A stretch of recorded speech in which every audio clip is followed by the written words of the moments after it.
لوگوں یتیم کا خیال رکھنا، اگر نہیں رکھو گے سوچو اس بات کو، تمہارے اگر اولاد ہو اور تم مر جاؤ تمہارے بچوں کا کیا ہوگا؟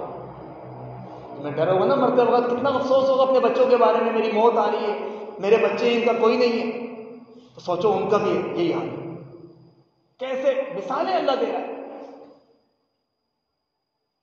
بے شمار مثالیں۔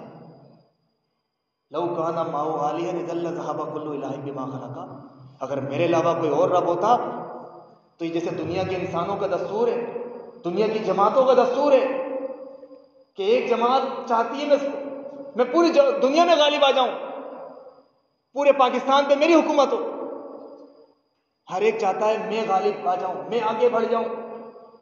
اگر کوئی اللہ کے علاوہ بھی اللہ ہوتا تو وہ دعوے دار ہوتا۔ پہلی چیز، کوئی دعوے دار نہیں ہے، جو دعوے دار ہیں وہ دعوے دار وہ نہیں ہے، ان کو تم بناتے ہو دعوے دار۔ کسی ایک نے یہ نہیں کہا کہ میں اللہ ہوں۔ اب ہندو جس کو پکارتے ہیں، جس کی مورتی بناتے ہیں، وہ اس کو اللہ نہیں کہتے۔ وہ رام، وہ سیتا، وہ لکشمن کون تھے؟ وہ دنیا کے میرے اور آپ کی طرح کے انسان۔ اس کو آپ ان لفظوں میں دیکھ لیں جیسے آج ہمارے بریلوی بھائی جو مزار بنائے ہوئے ہیں، کن کے کیا سمجھتے ہیں کہ یہ ہمارے نیک لوگ ہیں، ہمارے اچھے لوگ ہیں۔ اسی طرح اس رام نے ایک برے آدمی کو مارا، ایک راون تھا اس کو مارا، غلط، ایک گناہ، بدترین شخص تھا، لوگوں سے زیادتی کرتا تھا، یہ سمجھے انسانیت کا اس کو خیال نہیں تھا۔ جس طرح آج ہمارے مسلمانوں میں کہ جو کہتے ہیں ہم دیکھیں قرآن میں اللہ فرما رہا ہے، قرآن کیا چیز؟ قرآن۔ مشرکین مکہ سے پوچھو، ہاں بھائی تم ان کو تمہارے اللہ ہے؟ بولے نہیں ہمارے اللہ نہیں ہے۔ ما نعبدہم، ہم ان کی عبادت نہیں کرتے، الا لیقربونا الی اللہ زلفیٰ، اس لیے ہم ان کی عبادت نہیں کرتے، ان کو اللہ نہیں مانتے، ہم تو صرف ان کے پاس اس لیے جاتے ہیں کہ یہ ہمیں اللہ کے قریب ہونے کا ذریعہ ہے ہمارے، کیونکہ ہم گناہ گار ہیں، اللہ ہماری نہیں سنتا، ان کے ذریعے ہماری فوری سنی جاتی ہے۔ وہ بھی رام کو اللہ نہیں مانتے۔ مسلمانوں میں جو قبروں کی عبادت پوچھتے ہیں، سجدہ کرتے ہیں، وہ اس کو اللہ نہیں مانتے۔ اللہ اور دنیا میں قرآن کہہ رہا ہے، اللہ فرما رہا ہے کوئی ہے جو دکھاؤ مجھے ایک بندہ، کوئی ایک دکھا دو ایسی چیز جو کہے میں اللہ ہوں۔ دنیا میں کوئی نہیں ہے جو بولے میں اللہ ہوں۔ جن کو تم بناتے ہو وہ تم بنا کر پوچھتے ہو۔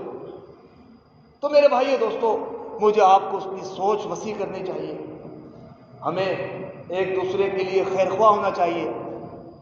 نبی کریم کی حدیث فرمایا آپ علیہ السلام نے، انصر اخاک ظالما او مظلوما، اپنے بھائی کی مدد کرو چاہے وہ ظالم ہو یا مظلوم ہو۔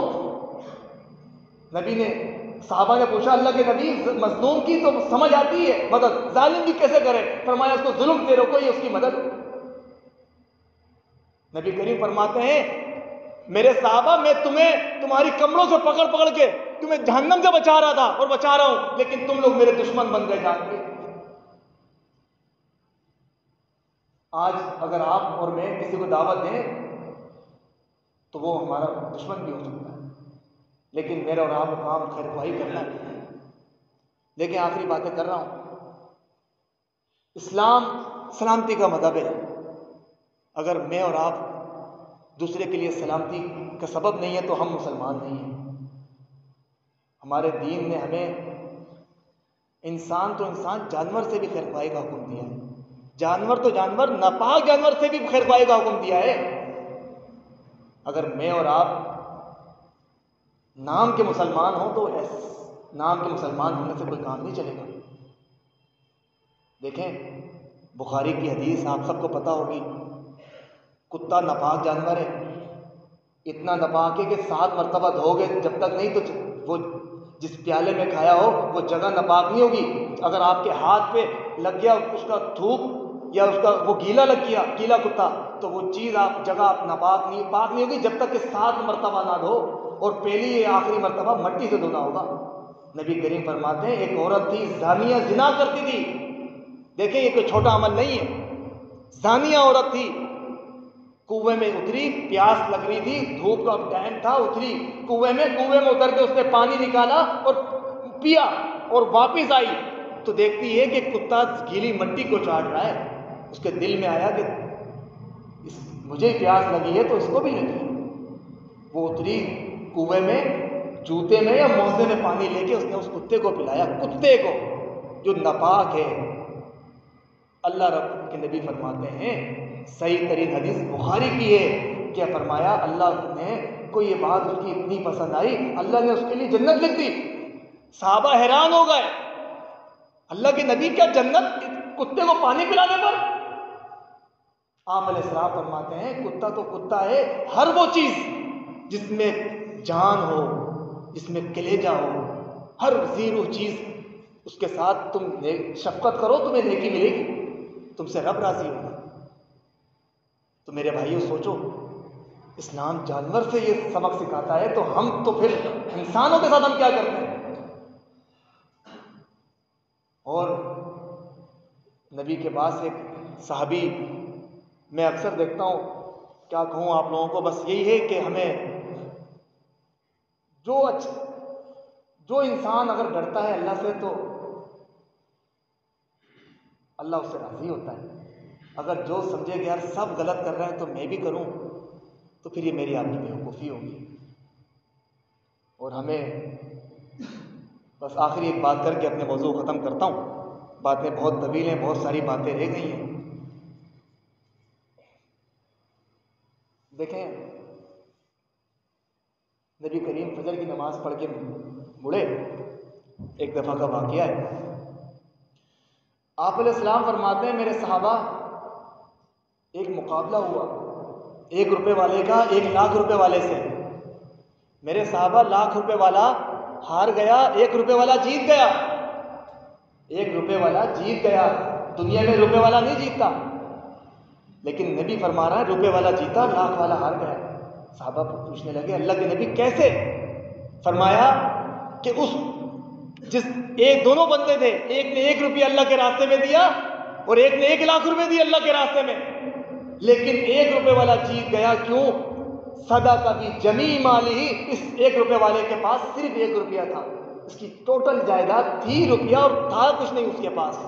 اس سے کسی نے مانگا, اس نے دے دیا اس کو, وہ جیت گیا.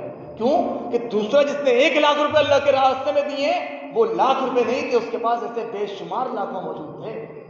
اس نے ان اپنے بے شمار لاکھوں میں سے 1,00,000 روپے دیے اللہ کے راستے میں. وہ پھر ہارا. کیوں؟ نیکیاں اس کو کم ملی. 1,00,000 روپے زیادہ ہوتے ہیں لیکن اخلاص اس کا کم تھا. پانی بعد اس کے جس کے پاس صرف روپیہ تھا اور کچھ نہیں تھا. تو اللہ کو ہمیں راضی کرنا چاہیے جس حد تک ہو سکے. یہ نہیں کہ ہم نا امید ہو جائیں, اور یہ نہیں کہ ہم اگر گناہ کرتے ہیں تو ہم باغی ہو جائیں. ہمیں ہر حال میں اپنے اللہ کے سامنے جھکتے رہنا چاہیے. ہمیں ہر حال میں اپنے رب سے معافی مانگتے رہنا چاہیے. وہ ہمارا رب ہمیں بہت بخشنے والا ہے. اور اس کی مثال آپ یہ دیکھ لیں, میں نے آپ کو پھر دہرا دوں کہ ہم سب گناہ کرتے ہیں. نبی کریم نے فرمایا کل بنی آدم خطاء, ہر انسان گناہ گار ہے. وخیر الخطائین التوابون, اور بہترین گناہ گار ہوئے جو توبہ کرتا ہے. اللہ کو ایسے لوگ بہت پسند ہیں. اللہ کے نبی فرماتے ہیں اگر تم گناہ کرنا چھوڑ دو اللہ تمہیں تباہ کر دے, اور ایسے لوگ لائے جو گناہ کرتے ہیں. کیونکہ گناہ کرنے کے بعد رونا اور معافی مانگنا سچے دل سے, وہ اللہ کو بڑا پسند ہے. تیسری حدیث میں فرمایا اگر تم روزانہ 100 بار گناہ کرو 100 بار اللہ بخشنے والا ہے, کیونکہ تمہاری ماں سے زیادہ وہ 99 درجے زیادہ پیار کرتا ہے. لیکن شرط ہے کہ تم روزانہ 100 بار گناہ کرو, روز بخشے گا اللہ. شرط یہ ہے کہ ہر گناہ کے بعد سچے دل سے مانگو معافی. سچے دل سے اللہ غلطی ہو گئی ہے, بار بار غلطی کرو اللہ پھر بخشے گا, یہ رب کی رحمت ہے.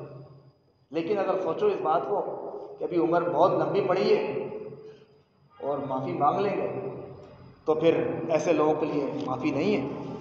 قرآن کی آیت سنا دوں, اللہ فرماتے ہیں انما التوبۃ علی اللہ, اللہ توبہ قبول کرتا ہے ایسے لوگوں کی جو برے عمل کرنے کے بعد گناہ ہو گیا, غلطی ہو گئی, پھر وہ فوری توبہ کرتے ہیں. فوری ثم یتوبون من قریب, وہ فوری توبہ کرتے ہیں اپنی غلطی کے بعد. مومن آدمی گناہ کرتا ہے اس کا دل ملامت کرتا ہے, اور فرمایا اللہ ایسے لوگوں کی توبہ فوری قبول بھی کرتا ہے. فاولئک یتوب اللہ علیہم, اللہ ان کی توبہ قبول کرتا ہے کیونکہ وہ فوری توبہ قبول کر رہے ہیں, اللہ مانگ رہے ہیں اللہ سے. اور اللہ بڑا جاننے والا، حکمت والا ہے. اور اللہ ایسے لوگوں کی توبہ قبول نہیں کرتا جو برے عمل کرتے ہیں. حتیٰ اذا حضر احدهم الموت، جب ان کو موت آتی ہے، جب موت آتی ہے تو پھر وہ کہتے ہیں اللہ آپ معافی مانگ رہے ہیں.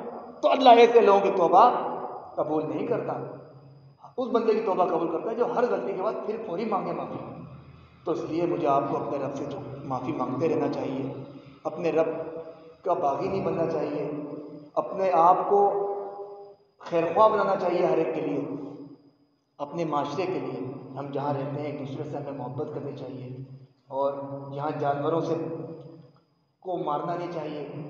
اور میں اکثر یہاں دیکھتا ہوں، مجھے افسوس ہوا کہ روڈوں پر ایسے جانور گھوم رہے ہیں کہ جن کی ٹانگیں ٹوٹی ہوئی ہیں، اور دیکھ کر بڑا افسوس ہوتا ہے. تو بس یہی ہے کہ